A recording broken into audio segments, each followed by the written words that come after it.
Assalamualaikum warahmatullahi wabarakatuh. Om Swastiastu, Namo Buddhaya, salam kebajikan, salam sejahtera bagi kita semua. Perkenalkan, nama saya Nadia Maharani dengan NPM 12401. Di sini saya akan menjelaskan sedikit materi mengenai International Covenant on Civil and Political Rights, yaitu bisa disebut dengan ICCPR. International Covenant on Civil and Political Rights atau bisa disebut ICCPR adalah salah satu instrumen hukum internasional utama dalam sistem Perserikatan Bangsa-Bangsa atau bisa disebut PBB yang mengatur perlindungan hak-hak sipil dan politik. Disahkan oleh Majelis Umum PBB pada 16 Desember 1966 dan mulai berlaku pada tanggal 23 Maret 1976.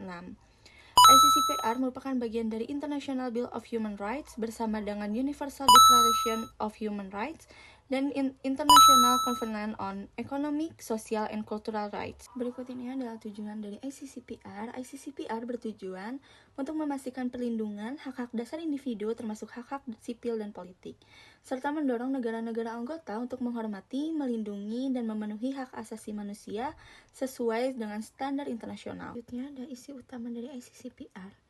Terdiri dari 53 pasal yang dibagi menjadi beberapa bagian dengan fokus pada hak-hak sipil dan politik. Berikut adalah poin-poin utama. Yang pertama, hak-hak yang dilindungi.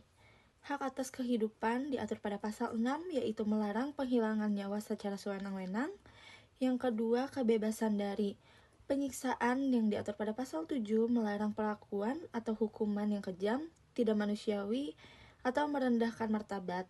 Yang ketiga, kebebasan dari perbudakan yang diatur pada pasal 8, melarang perbudakan dan perdagangan manusia. Yang keempat, ada hak atas kebebasan dan keamanan pribadi yang diatur pada pasal 9, yaitu perlindungan terhadap penahanan sewenang-wenang.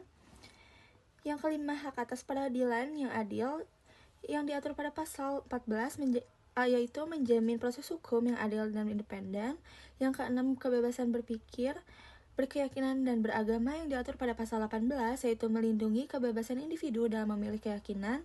Yang ketujuh, ada kebebasan berekspresi yang diatur pada pasal 19, yaitu menjamin hak untuk menyampaikan pendapat tanpa takut akan represi.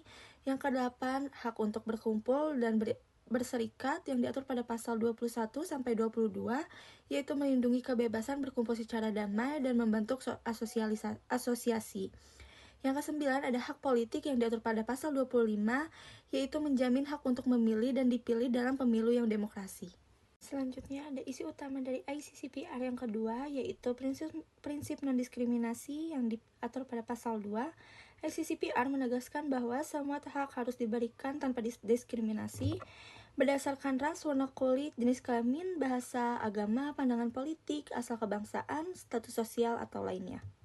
Yang ketiga dari isi utama ICCPR adalah kewajiban negara, yaitu negara pihak wajib menghormati dan menjamin hak-hak dalam kovenan, mengambil langkah-langkah legislatif, yudisial, dan administratif untuk melindungi hak-hak tersebut, memberikan ganti rugi bagi korban pelanggaran HAM.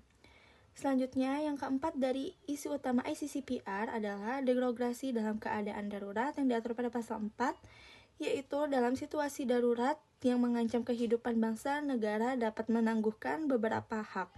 Tetapi hak-hak tertentu seperti hak atas kehidupan, larangan penyiksaan, dan larangan perbudakan tidak dapat ditangguhkan dalam keadaan apapun. Berikut ini adalah isi utama ICCPR yang kelima, yaitu mekanisme pemantauan Human Rights Committee atau HRC, Komite Hak Asasi Manusia yang dibentuk untuk memantau pelaksanaan ICCPR oleh negara-negara pihak. Komite ini menerima dan mengevaluasi laporan berkala dari negara pihak, mengeluarkan general comments untuk menjelaskan interpretasi pasal-pasal ICCPR, menangani pengaduan individu jika negara meratifikasi protokol opsional pertama. Selanjutnya ada protokol opsional ICCPR.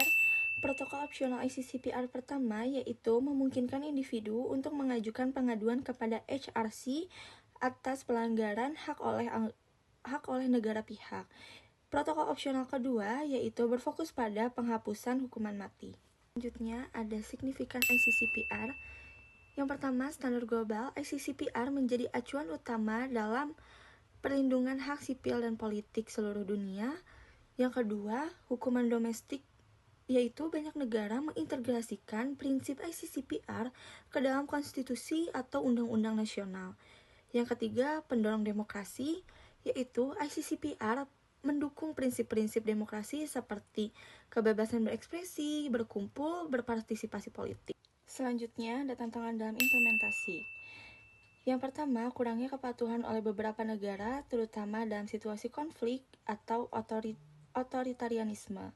Yang kedua, penafsiran yang berbeda-beda terhadap hak tertentu seperti kebebasan berekspresi.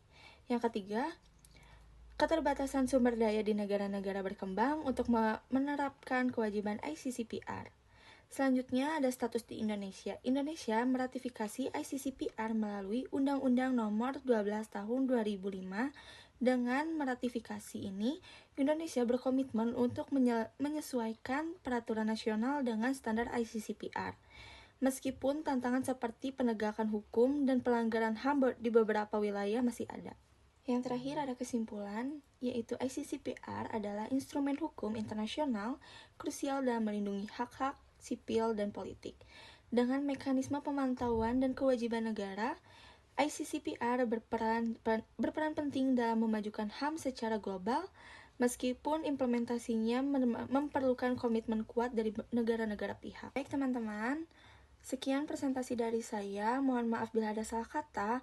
Untuk kalian yang ingin berdiskusi atau menanyakan tentang materi ICCPR, boleh tulis di kolom komentar.